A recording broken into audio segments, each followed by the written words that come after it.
Hello, everyone, and welcome to hashtag No Limits. My guest today is a hot ticket, especially in the world of autism right now. I so appreciate him niching out a bit of his time to come on our show. He is very famous. As I posted earlier today, if you are a person who plays the game 6 Degrees of Separation, you are going to be amazed at now, after getting to interview and chat with Xavier a little bit more than I have, who I am all connected to by just a couple of degrees. So this is hashtag No Limits, and hashtag No Limits is about people who have had limits placed upon them, but who have busted through those limits. And today's guest, oh my gosh, the limits that he has busted through. So I don't want to take my normal amount of time to do my normal introduction. I do just want to remind you, if you are watching from the Facebook group, that you will need to give StreamYard permission to post your profile picture and your name. So there's an option to go to StreamYard.com//Facebook, I believe. If not, it should be right above there. If you're watching live, give us a hashtag live. If you watch this in replay, give us a hashtag replay. And without further ado, I am going to jump in. Xavier, thank you so much. I know you have had one of the craziest days in a very long time. So I'm so appreciative of you being here. Welcome to hashtag No Limits. Thank you. So I said you're a hot ticket, and this is April, and this is Autism Acceptance and Awareness Month. And because of that, you are super busy, but also because you have had a most recent successful internship. And I'm going to save that until a little bit further into the program. But right now, I want to talk to you about your childhood and tell us what it was like. You were a military brat. Is that correct?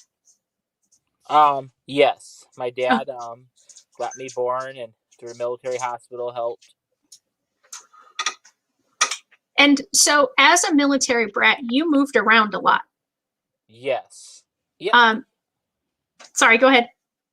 I did. My parents raised me while my dad served in the military, and we did move around a lot early years, and later became mostly in Michigan.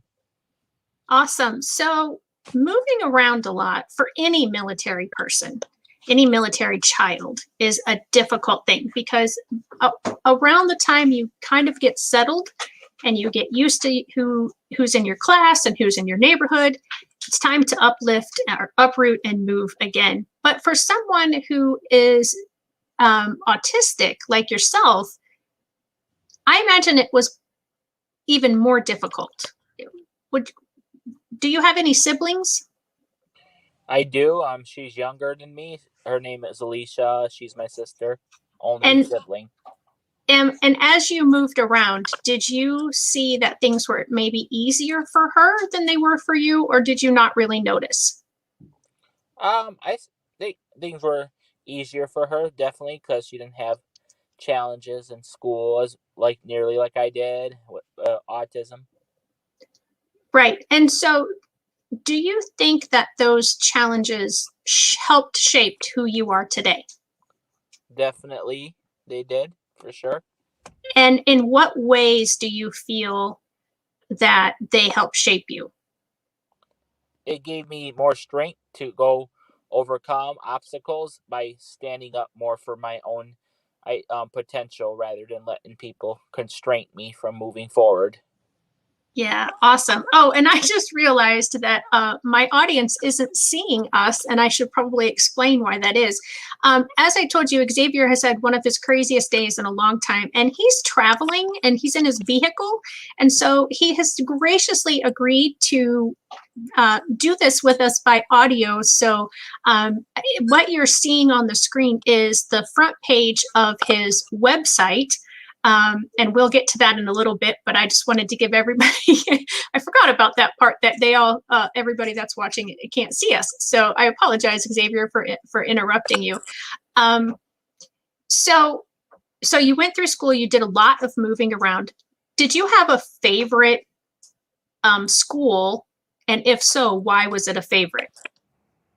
I did not necessarily have a favorite school because each one of my school K to 12, I had different kind of challenges, being mistreated and disciplined for injustice reasons, and I just don't accept the way I was developed through the school system, labeling me low IQ, which I don't really care about the IQ. It didn't determine or define me who I really am. So at that point, I just decided that I can only live my own world if I'm free to myself. That is awesome. And I 100% agree with you. IQ is one part of who someone is. There is a million other parts of what makes a person who they are. And me having red hair, you having autism, me wearing glasses, you not wearing glasses, those are all just parts of who we are and what makes us who we are. So I love the fact that you never accepted that. That's amazing. Yeah. When you talk about the challenges, I mean, you did just mention, that they thought you had a low IQ. What was it, do you think, that made them think you had a low IQ? Because they tested me in high school, for instance, and thought that I couldn't have good self-independence in life because of my lack of communicating properly with sarcasm, and they thought I would never drive because I didn't drive just before high school ended. But I also had epilepsy as a child, and I overcome epilepsy with my neurologist that told me that you're good now to go, and they think it's because puberty developed my brain to be rewired up and oxygized, which because I was born with low oxygen. Okay. That's so cool. I love that the two things that they told you you wouldn't do are the two things that you are doing right at this moment, which is driving and communicating. And so,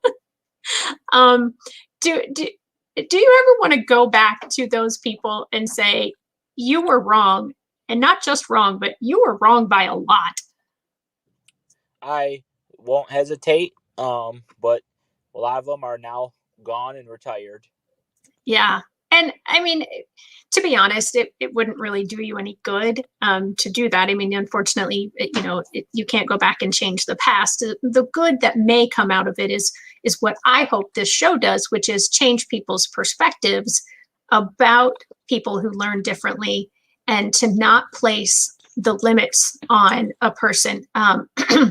And so we talked a little about you not really having a favorite school, and that all of them presented you with similar challenges. Did you have a favorite state that you lived in? So take the school picture out of it. Was there a favorite location that you liked? Lansing, Michigan, here at Grand Ledge Public Schools. Yeah, and that's where you stayed, so that makes sense. Yep. So if I did my math calculating right, you are 30 years old. Is that correct? Yep, I am. And you have been advocating for 11 years. Is that right? Yes, correct. So around the time that you were 19, you decided that you wanted to advocate. Why did you make that decision? Because I felt I was finally becoming free to my own voice, and I didn't have any suppression from going after my potential at that moment as I graduated. So I decided that it's just time for me to live my own world and dreams. That's beautiful. Now, you graduated high school at around this time, I'm presuming. Were you in college, or did you go to college? I was getting ready to go to college. I didn't go to college until 2011 though. Okay. So tell us, so you started at age 19 and advocating for people just people with autism or people who learn differently in all ways? I was a disability rights advocate who learned differently in all ways, and I would just say the expertise was my autism. Got it. That's good. That's what I say. I say I'm a special education. I'm sorry. I'm an education consultant with my specialty in special education. So I completely understand that. So tell us a little bit about some of your early successes, and maybe if you can remember some of your early disappointments in advocating. I had moments that people try to stop me from going after my ideas because they thought it would be too good to be true. Um, Such as moments I worked at in a workforce at places like Menards, and places like Myers back in the day. I had other workers that were working with me that would have doubts, and me going and one day meeting the Dalai Lama, Stephen Hawking, to talk about changes that can be done around the world for autism. And later on, I start making actual laws that get changed for in the course of autism. So people now have nothing to say but just sit there quietly and just like shake their head. That's so cool. So what were some of the successes early on that you had, and what did the disappointments and the successes teach you? Um, the successes I had taught me that there's never a day you are successful because you can always get better.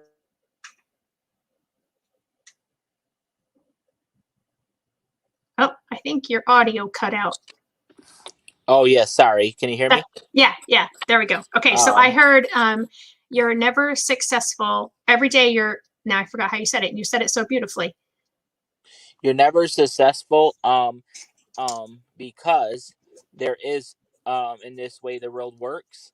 There's never a day you won't find challenges in life and you'll have a perfect life. So to me, success is something that can only get better and better as you get older and learn lessons in life and mistakes to make progress. So I found out that the only way you'll be successful is if you make your mind believe you're successful. Interesting. I really like that approach. So you started advocating in Lansing, and according to what I read on your website, and by the way, I will tell everybody now what that website is. It is the Xavier DeGroat Foundation website, and it's xavierdegroatfoundation.org. So I'm going to scroll up on your website here and go to the, what page am I on? I'm on your homepage. So if you scroll down, it says the focus is equality for those on the spectrum. And what I was going to look for was trying to find, sorry, I had this written down and I don't know where it went. So you met with labor union officials, politicians, and business executives there in Lansing. And then it says it started a snowball effect for other networks. So who was one of the people or one of the organizations that you feel really elevated your advocacy early on? I'm still not ready to talk about most recent. Yes, Michigan State University, athletics, through football coach Mark Antonio here, roughly about it was 5 years ago, had really got me accelerating with my momentum. Awesome.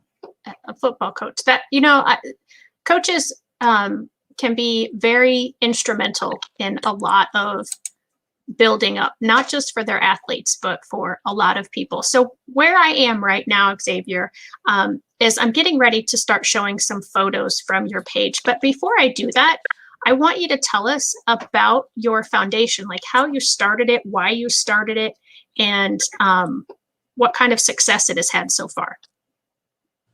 Yes. My advocacy started all with going through labor unions, and but I found out that I can't limit myself to one or the other in the institution little world, because if I do that, then I found that you don't really have a deeper mission to integrate all social institutions for those with autism. So as I got further and further, I found out more who plays a central role in that was not one organization or the other, but would be like government. And so then I started going out and meeting with state politicians and mayors, and then making my way to federal. And it come down and boiled down to the fact that one man can make a difference, according to Congressman John Lewis, civil rights leader, who was a friend of mine and helped advocate for me, stating that if he did not join the civil rights movement, by far, there would not be the same kind of voting rights there was after Selma. And so think of yourself, Xavier, as your autism Dr. Martin Luther King, becoming a leader for your own advocacy of injustices that you strive and had with. So you can make a difference that way by teaching people or by telling them that you're not less but different. Oh, wow. Yeah, I could see why that would inspire you. That's absolutely beautiful.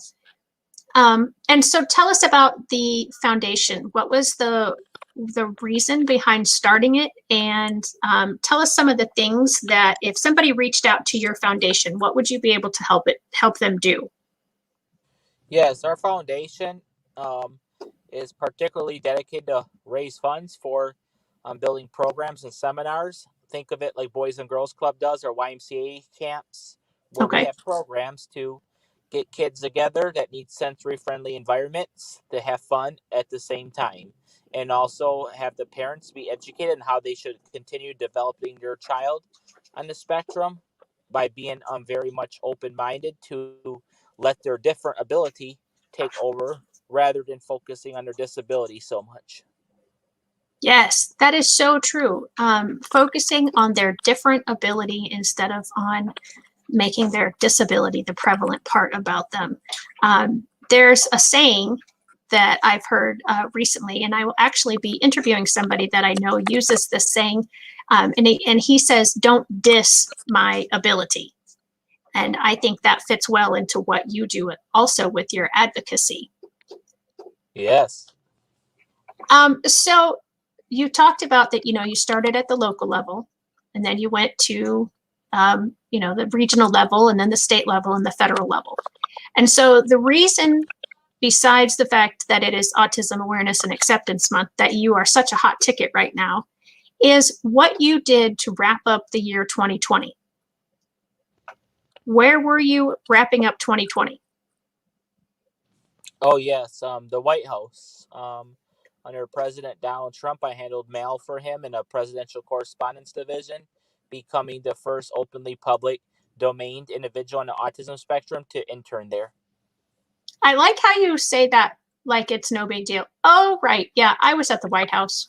Because for the rest of us that are watching, that's a pretty big deal. Just even getting to visit the outside of the White House was, I thought, very impressive to me. And you were wandering the halls, so to speak. I mean, I don't think you probably actually were allowed to wander the halls. So you were helping with his mail correspondence. And so tell us some of the highlights and some of the lowlights about that internship. The highlights was it was during one of the most, probably the most high consequential moment of his administration because of COVID going on and because it was election year. Mhm. That we received a lot of threat letters. We received a lot of thank you letters at the same time, but we also received a lot of letters regarding issues facing stimulus packages and so forth. And the best what I would do to make a difference is manage to get all those bureaucratic taken care of with stimulus or healthcare issues with COVID through process of going to the agency that handles the requests, such as Treasury Department and our correspondence office. We're rewritten a help with through President Donald Trump signing the letters that he thanks them for writing to the White House and requesting any way we can help will help. But it doesn't stop me from having an enjoyment to go forward. But there was challenges because of COVID. The Washington D.C. area was all locked down. There was nothing to do really on the weekends but sit around at your apartment. And that's the one part of it that was I didn't enjoy, but I enjoyed the White House itself. That was particularly the reason why I was out there, and it was worth it to me. So, can you walk us through what a typical day was like for you during that internship? I mean, I don't know if there's any, security Yeah, stuff that you can't share, but it was very much ongoing out and about kind of deal where I would go right up, get up at 8 o'clock in the morning, and I have to be to work at 9 a.m. and I would leave at 6 p.m. on a daily basis unless there was something major going on at the White House or something major going on elsewhere that they wanted us to participate in as an intern. Sometimes it would be unique days though too, where interns got to in general get together and watch the presidents make a landing or a go entering of his Marine One. And we saw one time First Lady and him walk together towards Marine One, and it was quite cool. But we also got to do things like go to public speaking events at the Eisenhower Executive Office building of the White House to watch Secretary Alex Azar of the Health Department give out a speech about his service in the Health Department, going all the way back to President George W. Bush.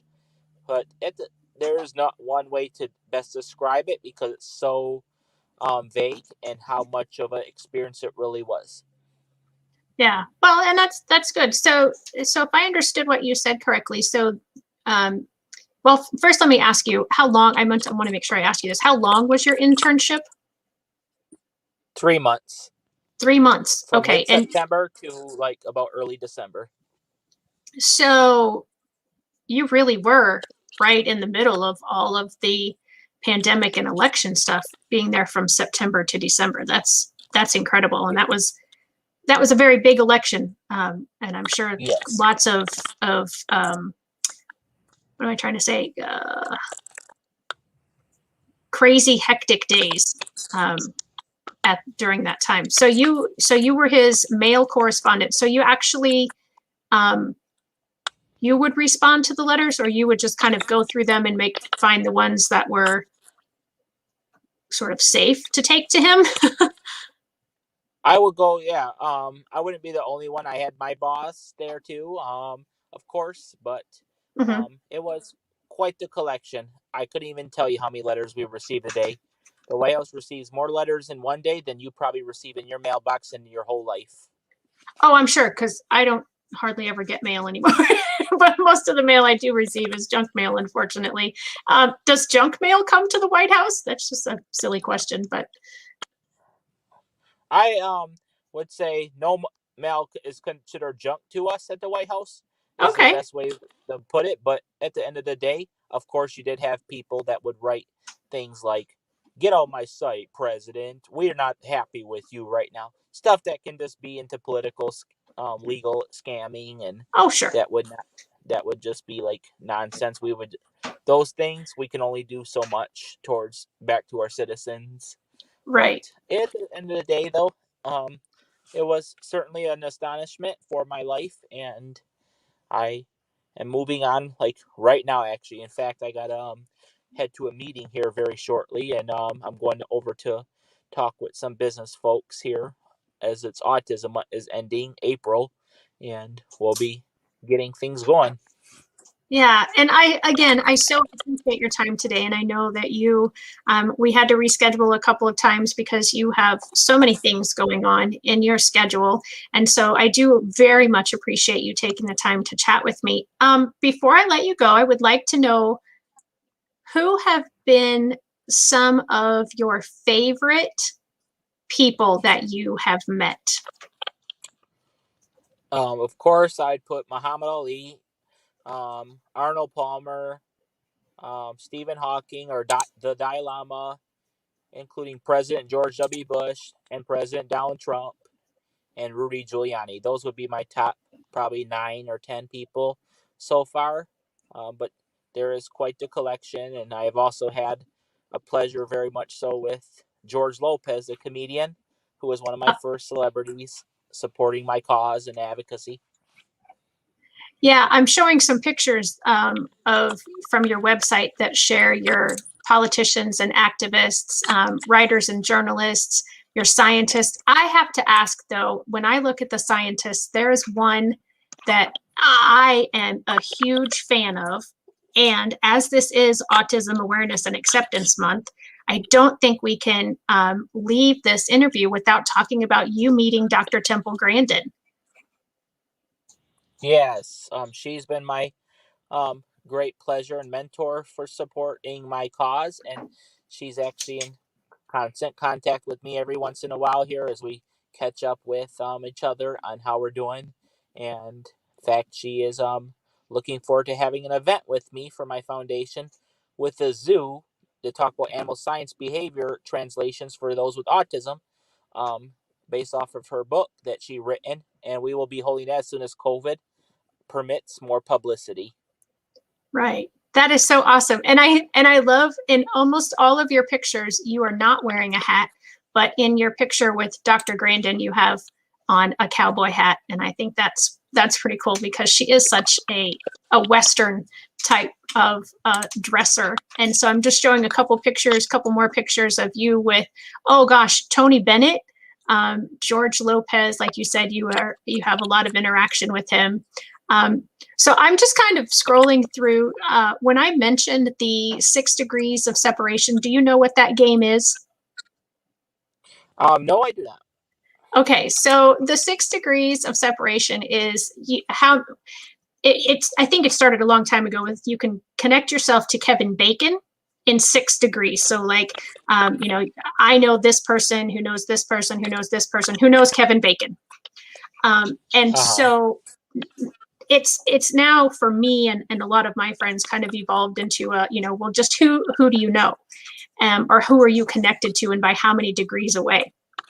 And so now that I have interviewed you, I'm just now 1 degree or 2 degrees away from all the same people that you know. So I had posted that earlier today that my degrees of separation to so many people is exponentially expanded after this interview with you. So do you have any legislation? You talked about working on legislation. Do you have any legislation in the works right now? Yes, I'm currently in legislation works with Congressman Dan Kildee and former Congressman Mike Rogers in testimony for supporting um, FBI changes on how they handle victims of crime that happen to be on the autism spectrum, or whether there's a person on a spectrum that is on the crime list, that they don't get restrained the same way that others do. So that way they don't lead into a high intensifying stimulation overload when they get arrested.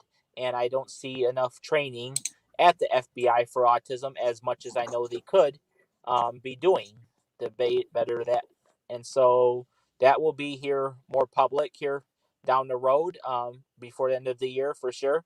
And we recently got a letter drafted to the Transportation Security Administration and Homeland Security to have their training officers be developing better a system through their database to allow driver's license or state ID that people on the spectrum that happen to register with the Department of State, which we got that law passed in Michigan, and two other states have it, Kentucky and Texas does as well, to manage a better way of interacting with officers so they know how to handle a person on the spectrum when they get screened at the airports, because there's too many times a person with autism may not like being touched that most people can cope with a little bit. Now, no one likes being touched or anything, but a person on the spectrum may have literally a lack of empathy at understanding how other people are doing their job or what the reason is behind things, and they only sometimes can see it in their own ways. And that needs to be looked into better. So we got that taken care of, though, as we got approval by the TSA that they are going to make that change in effect actually in just a couple of days from now. It takes solid effect, and we'll get more states to do the same law we got done in Michigan to have license plates and be voluntarily optional, and state IDs and driver's license for those with autism. That is amazing. And I definitely understand the importance of that. I kind of keep an eye on what kinds of things are happening within the world of special education, and that is certainly one of the areas that is a need, is that there's a way to identify, but also a way for police officers and emergency response personnel, TSA, like you mentioned, firefighters, because a lot of times, like you said, people on the autism spectrum tend not to like to be touched, and they're also very black and white in a lot of instances, and